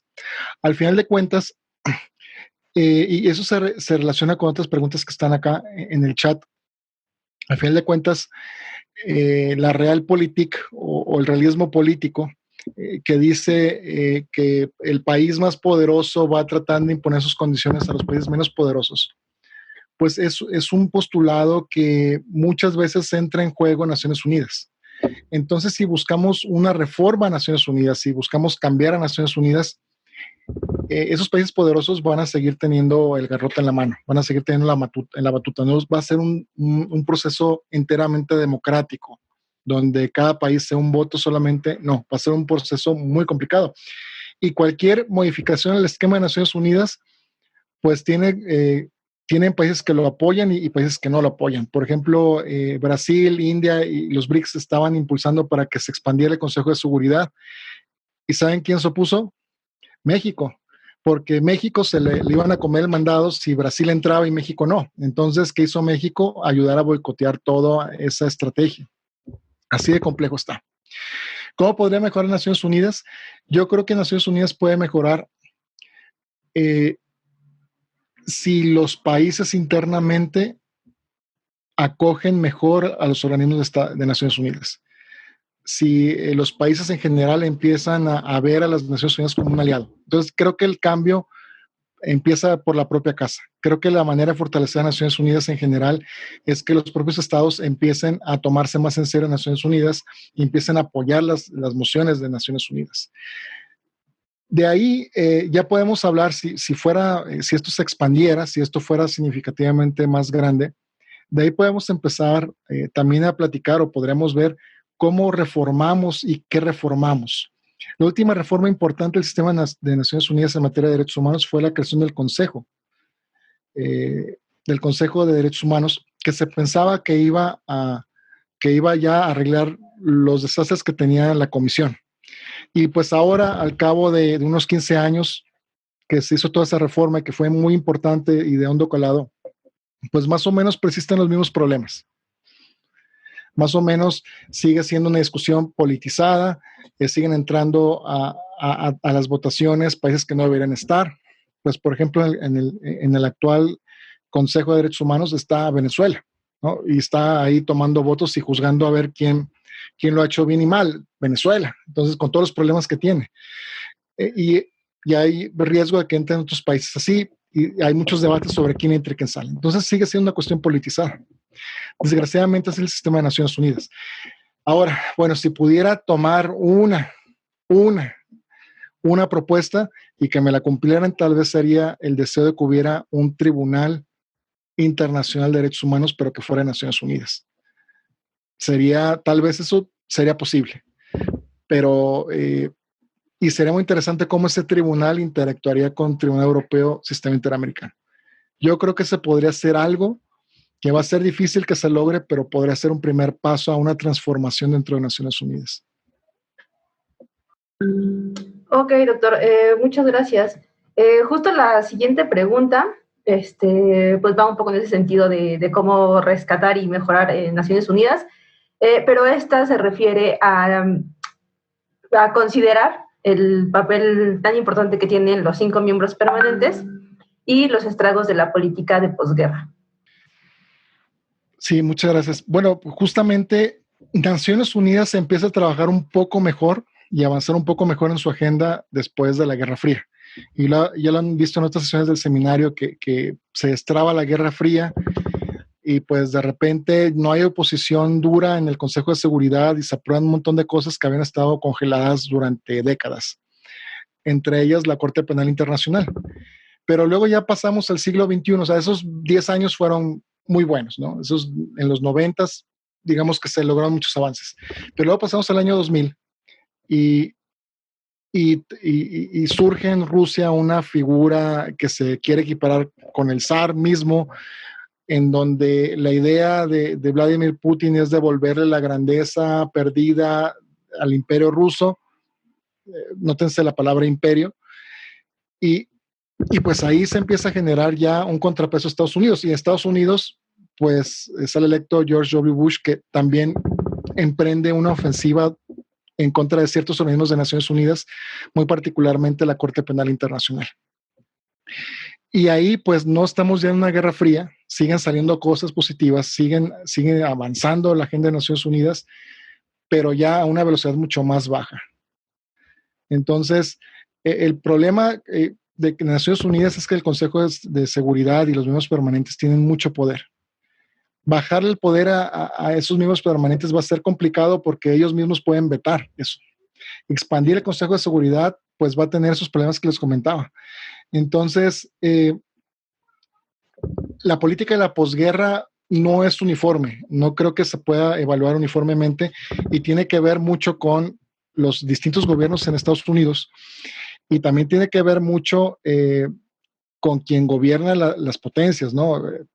La presencia de Vladimir Putin creo que la estamos obviando, pero Putin está haciendo muchas cosas que realmente están poniendo al Consejo de Seguridad en una posición en donde no funciona como debería funcionar, porque invade una parte de Ucrania y nadie dice nada. Entonces es una cuestión muy compleja y yo creo que el intervencionismo no solamente es de Estados Unidos. Sí, hay de Estados Unidos, pero hay también intervencionismo ruso y sin duda hay intervencionismo de la República Popular China y ellos tienen el poder de veto. Entonces, lo que muchos internacionalistas ven en ONU es que es un sistema que está incompleto, que está fraccionado. Entonces, un poco el pretexto de las potencias es como es un sistema incompleto y fraccionado, pues los huecos los tenemos que llenar de alguna forma y esa forma es llenándolos por la fuerza. Entonces, desafortunadamente, esa es la lógica de muchas de estas potencias que están en el Consejo de Seguridad y es muy complicado lidiar con eso. Me tomo la libertad de responder al crimen organizado. Sí, sin duda el crimen organizado es un flagelo mundial y es de largo alcance. ¿Qué va a hacer ONU para frenar los actores privados? Es una gran pregunta, porque también estos actores privados pues tienen sus intereses y a veces los países pues se alinean con los intereses de los actores privados o crean los actores privados o financian los actores privados. Ahí está el caso Irán-Contras, en donde Estados Unidos fue enjuiciado por la Corte Internacional de Justicia, pero también tenemos la propia invasión de Crimea, tenemos Siria, y entonces estos actores privados pueden pertenecer al crimen organizado, pero también pueden estar financiados por los estados, y es un problema nacional y también internacional, y aunque hay convenciones, estos actores privados cada vez tienen más poder, y puede ser un poder maléfico, un poder ilegal y corrupto como estos cárteles, pero en sí el entorno privado tiene más poder, mucho más poder que antes. Vean Elon Musk. Elon Musk puede lanzar un satélite al espacio. México como país no puede. Carlos, muchas gracias. Entonces, rápidamente, a mí me toca hablar de la crisis actual de la Organización Mundial de la Salud y de las lecciones que nos ha dejado a todos este brote del nuevo coronavirus y la pandemia mundial que ha ocasionado. Como también adelantaba un poco el doctor Pelayo, cuando pensamos en organizar este seminario ya estábamos en crisis, pero no en una crisis tan grave. Esta reflexión se basa en un artículo que muy pronto va a publicarse en una revista de Derecho Internacional, en la Buccaneer Book of European and International Law. Podrán consultarlo entonces por escrito cuando salga. Pero para efectos del seminario, ya también es una de las agencias especializadas de la ONU. Fue creada en 1948 con el fin de promover el respeto del derecho humano a la salud y el goce por todo ser humano del más alto grado de salud. Esto lo enuncia el preámbulo de la Constitución de la Organización Mundial de la Salud. Es interesante notar que es tal vez el único caso en el cual el tratado constitutivo de una organización internacional se denomina Constitución. Tan importante era la protección del derecho humano a la salud. Bueno, entonces les decía que la Organización Mundial de la Salud es la autoridad directiva y coordinadora en asuntos de sanidad internacional. Ha sido dotada de muchísimas competencias. La organización posee, en virtud de su estatuto constitutivo, en virtud de su constitución, amplios poderes normativos. Es competente para adoptar tratados y es competente para adoptar reglamentos internacionales que son también obligatorios para los estados. En aplicación de estos amplios poderes normativos, la Organización Mundial de la Salud ha adoptado 2 reglamentos internacionales. Uno tiene que ver con la nomenclatura para la clasificación de enfermedades contagiosas, y el segundo, que es de muchísima actualidad, es el Reglamento Sanitario Internacional. Este Reglamento Sanitario Internacional permite a la organización declarar emergencias de salud de importancia internacional, que son eventos que trascienden las fronteras de los estados y causan peligros graves para la salud en el plano global. Desde la entrada en vigor de la última modificación del Reglamento Sanitario Internacional, se han declarado 5 emergencias de este tipo. El brote del virus Zika en 2016, la epidemia del virus ébola en 2014, la diseminación internacional del poliovirus salvaje en 2014, la nueva gripe AH1N1 en 2009 y la última declaratoria de emergencia de salud de carácter internacional ocurrió el 30 de enero de 2020 respecto al brote del nuevo coronavirus. Tanto las acciones adoptadas por la Organización Mundial de la Salud como la respuesta de los estados a esta nueva emergencia han puesto de relieve o de manifiesto algunos retos estructurales que ya tenía la Organización Mundial de la Salud y que solamente se han visto agravados por el brote del coronavirus. En primer lugar, la Organización Mundial de la Salud tiene un arsenal jurídico demasiado débil para combatir al COVID-19. Como les decía, los redactores de su estatuto constitutivo la dotaron de muy grandes, muy amplios poderes normativos. Diría el doctor Carlos Pelayo, le dieron alas para volar muy alto. Pero la organización en 70 años, en más de 70 años de historia, solamente ha adoptado 2 instrumentos vinculantes, jurídicamente hablando. La Convención Marco sobre el Control de Tabaco y precisamente el Reglamento Sanitario Internacional. Entonces, un solo tratado internacional y un solo reglamento. Todas las otras normas de la Organización Mundial de la Salud son de soft law y no establecen obligaciones vinculantes al cargo de los estados. Tiene muchos códigos, estrategias, líneas directrices en materia de alimentación, uso de alcohol, accidentes de carretera, etcétera. Gran parte de los instrumentos que adopta son simples recomendaciones técnicas y opiniones de expertos médicos. Este débil arsenal jurídico de la organización la ha convertido un poco en un tigre sin dientes, para utilizar una famosa metáfora que se refiere a la ONU en general. La organización le ha dado la espalda al derecho internacional y ha preferido funcionar sobre la base de estándares médicos. Uniéndome a lo que decía la doctora Arroyo sobre la UNESCO, la Organización Mundial de la Salud también se ha burocratizado en buena medida y esto obstaculiza y crea retos para su respuesta adecuada a emergencias de salud de carácter internacional como la actual pandemia por COVID-19. El propio Reglamento Sanitario Internacional, que es el único instrumento jurídicamente vinculante con el cual cuenta la OMS para combatir al COVID, padece de miopía jurídica, si me dejan utilizar este término médico. ¿Por qué? Porque este mecanismo establece una respuesta a posteriori a eventos de salud de importancia internacional. Es decir, una vez que una epidemia de una enfermedad contagiosa comienza a expandirse por todo el mundo, la Organización Mundial de la Salud puede adoptar medidas para frenar la propagación, pero de ninguna manera este reglamento incluye una visión preventiva de grandes epidemias o de emergencias de salud de importancia internacional.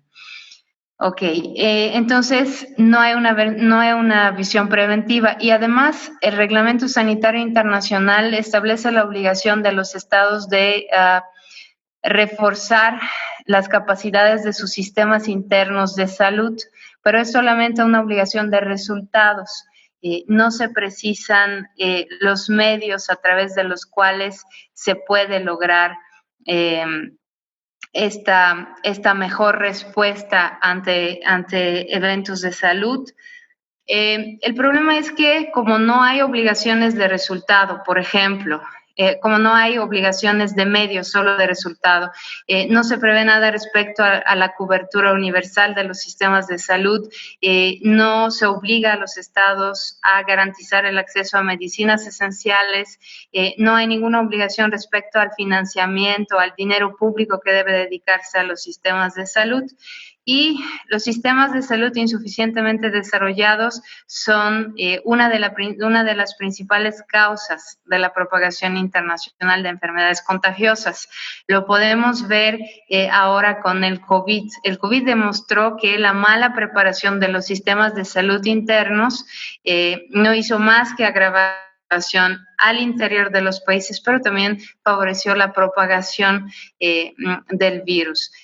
Ha habido y hay problemas de disponibilidad de estructura médica de urgencia, no hay suficientes ventiladores, no hay suficientes camas, no hay suficientes medicinas ni equipos médicos de protección. Entonces, el déficit normativo del Reglamento Sanitario Internacional de la Organización Mundial de Salud debería ser llenado con disposiciones específicas respecto al reforzamiento de las capacidades reales de los sistemas internos de salud de los estados para responder ante emergencias de salud de importancia internacional. La segunda lección, y esta seguramente la quería tratar el doctor Pelayo, en la Constitución de la OMS se reconoce el derecho humano a la salud, pero es solamente un reconocimiento llano, ¿no? Toda persona, una de las funciones de la organización es garantizar el derecho humano a la salud. En primer lugar, no se define cuáles son las condicionantes y componentes del derecho humano a la salud. No se considera, por ejemplo, que los alimentos y la nutrición, el acceso a agua potable y a saneamiento, la vivienda digna, condiciones de trabajo dignas, medio ambiente sano, son importantes condicionantes y que las personas no pueden gozar de este derecho humano sin tener acceso a estas condicionantes. Tampoco se establecen los distintos contextos para la aplicación del derecho humano a la salud en tiempos de guerra, en tiempos de paz, en tiempos de pandemias, y no se menciona la relación del derecho humano a la salud con otros derechos humanos. ¿Puede la protección del derecho humano a la salud justificar una restricción al derecho a la libre circulación de bienes y personas, a la no discriminación, etcétera? Esto, por supuesto que en el actual contexto cobra relevancia, incluso podría decir que ha cobrado vidas, ¿no? El deficiente respeto del derecho humano a la salud, el hecho que millones de personas no tienen acceso a las condicionantes del derecho humano a la salud, a una atención médica de calidad, a agua limpia y a saneamiento, las prácticas de discriminación que se han desarrollado en la atención de pacientes con COVID solamente demuestran que la Organización Mundial de la Salud debería repensar su marco normativo y garantizar, por lo menos en los textos, el derecho humano a la salud. También hay que decir que el actual brote de COVID-19 ha demostrado la estrecha salud que existe entre los temas de salud y de medio ambiente. La mayoría de epidemias mundiales han sido ocasionadas por enfermedades de origen zoonótico, o es decir, enfermedades que se transmiten al hombre de especies animales. El Zika sabemos que se origina en un virus portado por mosquitos, el VIH se nos contagió de los monos, el ébola de los murciélagos y ahora el COVID-19. El COVID-19 también se origina en los murciélagos y se considera que los pangolines son una especie intermedia antes de que se contagie al hombre.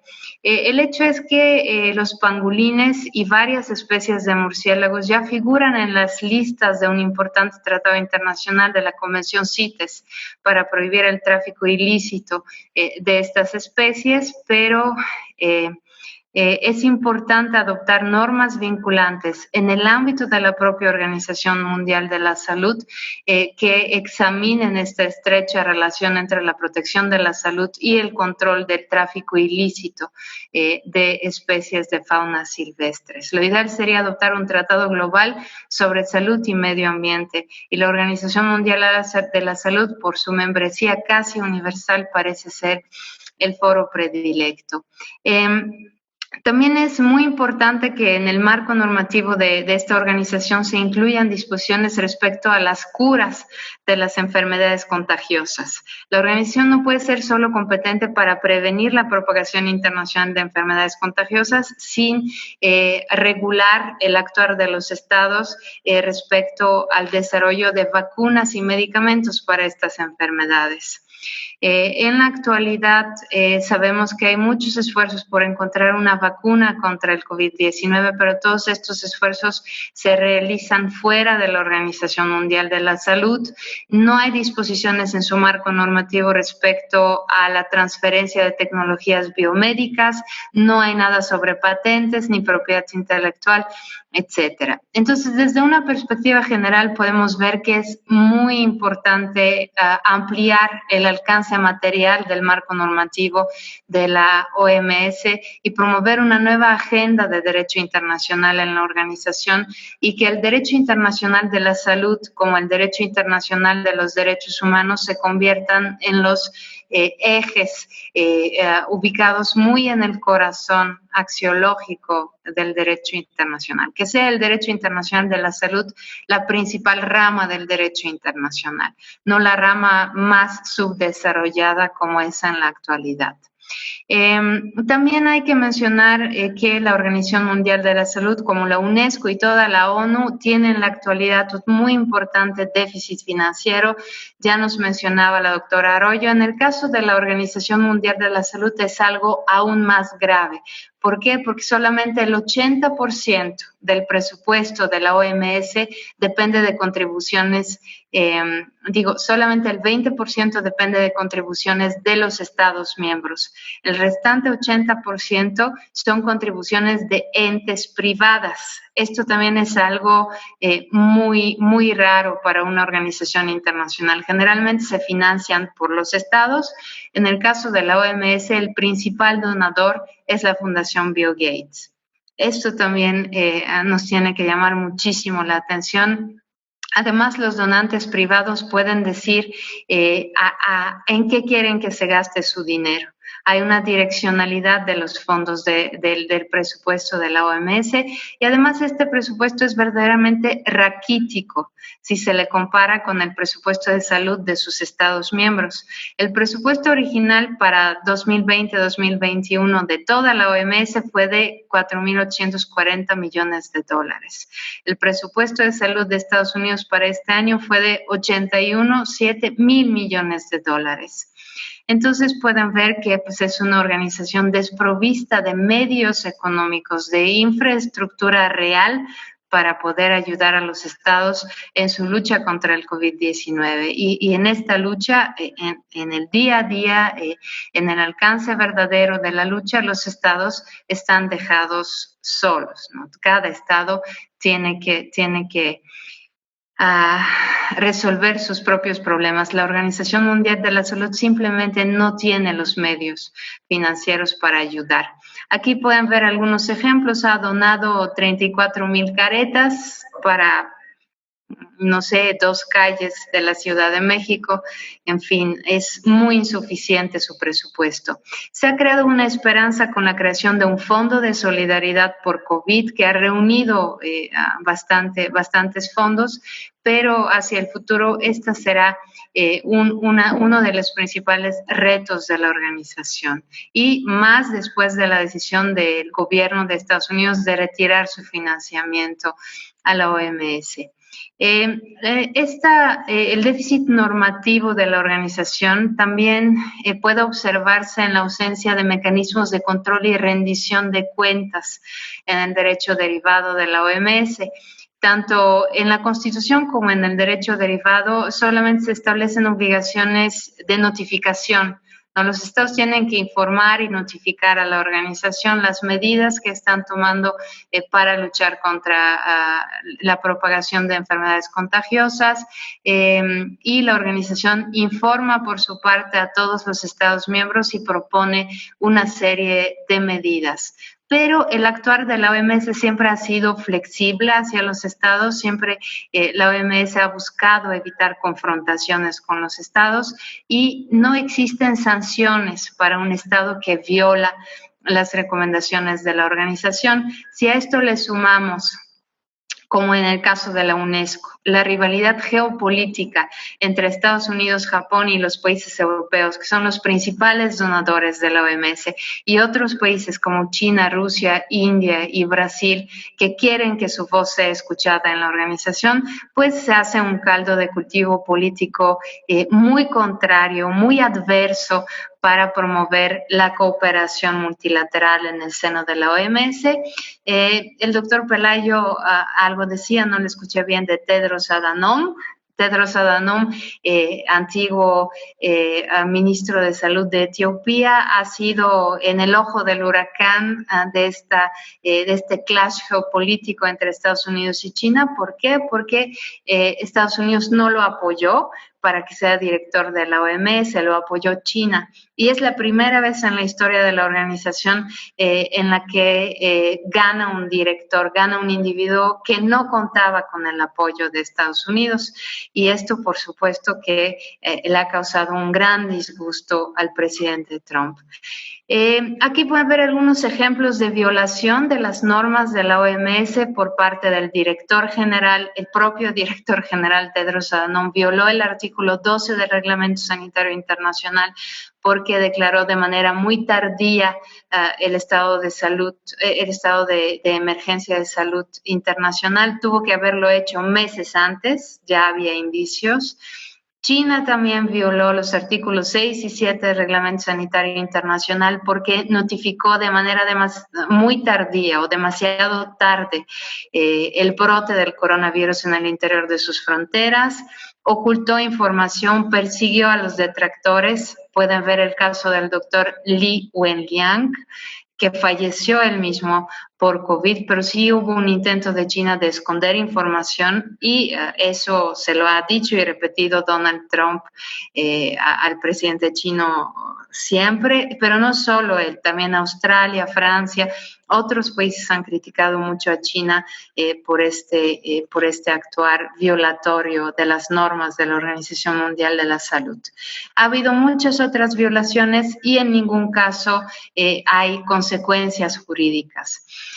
En conclusión, ¿qué podemos decir? Es utópico pensar que la Organización Mundial de la Salud por sí sola puede frenar la propagación internacional de un virus mortal como el COVID, pero también es utópico pensar que con estas deficiencias jurídico-institucionales, con este raquítico presupuesto, con este pobre marco normativo, también es poco probable que la OMS siga siendo el foro líder en materia de cooperación internacional para la salud y la seguridad sanitaria.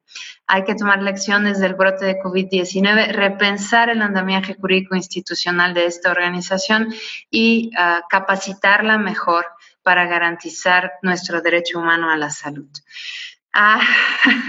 Me fui un poco rápido, pero fueron los principales puntos. No sé si alguien tenga preguntas solamente para mí, entiendo que, o también para el doctor Pelayo, en los 4 minutos que nos restan, una pregunta, un comentario, los escucho. Hay 2 preguntas. Una es para la doctora Rocío y la otra para usted. Rápidamente, para la doctora Rocío, ¿los sitios arqueológicos podrían ser considerados patrimonio mundial? Y si es así, ¿qué tan difícil sería que tal postulación tuviera éxito si se consideran tales prácticas religiosas como inapropiadas? Sí, muchas gracias. Bueno, me tomo un minuto para responder. Bueno, lo más rápido. Ha habido esta controversia, sobre todo sitios que no son considerados de las religiones clásicas, ¿no? Por ejemplo, prácticas religiosas paganas. Pasó, caso concreto en México, no en la Ciudad de México, en la Peña de Bernal, zona de culto otomí. Entonces, lo que se hizo fue tomar este sitio, pero no como un patrimonio cultural material, sino inmaterial. Pasó parte de otra convención, que es la Convención del 2003, y fue la forma en que han sorteado estas prácticas de lo no convencional, de las prácticas vivas. Lo mismo está pasando, acaba de pasar súper interesante en Turquía, un templo que era museo, el templo de Sofía, en Estambul, y de la noche a la mañana Turquía dijo, no, ya no va a ser museo, ahora es de nuevo templo, ¿no? Entonces hay un vaivén también ahí de los intereses, donde se ve que la religión otra vez se ve atravesada por los intereses políticos. Entonces, respuesta concreta, no entra en la lista del patrimonio mundial. La forma en que han buscado como sortear esta situación es nombrarlo patrimonio inmaterial. Entonces, así es como un poco se ha sorteado esta situación. Muchas gracias, doctora Rocío. Ahora para la doctora Petrova, la OMS podría obligar a las naciones a la aplicación universal de la vacuna del COVID-19 y hacer a un lado los intereses políticos y económicos involucrados. Ese es el problema, definitivamente no, porque nada en su tratado constitutivo ni en las normas que ha adoptado la dotan de competencia en materia de vacunas, medicamentos, tecnología para producir vacunas. No podrá obligar a los países desarrollados que fabriquen la vacuna a transferir tecnología a los países pobres para que también tengan la vacuna. No podrá ella misma comprar vacunas y repartirlas. No podrá hacer nada más que en el discurso invitar a los estados a hacer una cobertura mundial de la vacunación. Agradezco muchísimo a la doctora Rocío Arroyo, al doctor Carlos Pelayo por su colegialidad, por tratar de resolver este problema. Agradezco también a Marta por moderar esta reunión del seminario. Nos veremos en noviembre con la última sesión de este año y cerraremos este seminario de crisis. Probablemente el año que viene seguiremos hablando de crisis, pero esperemos que sean menores que las que estamos viviendo actualmente. Muchas gracias a todas y a todos. Un gran abrazo. Cuídense mucho. Nos vemos en noviembre. Que estén muy bien.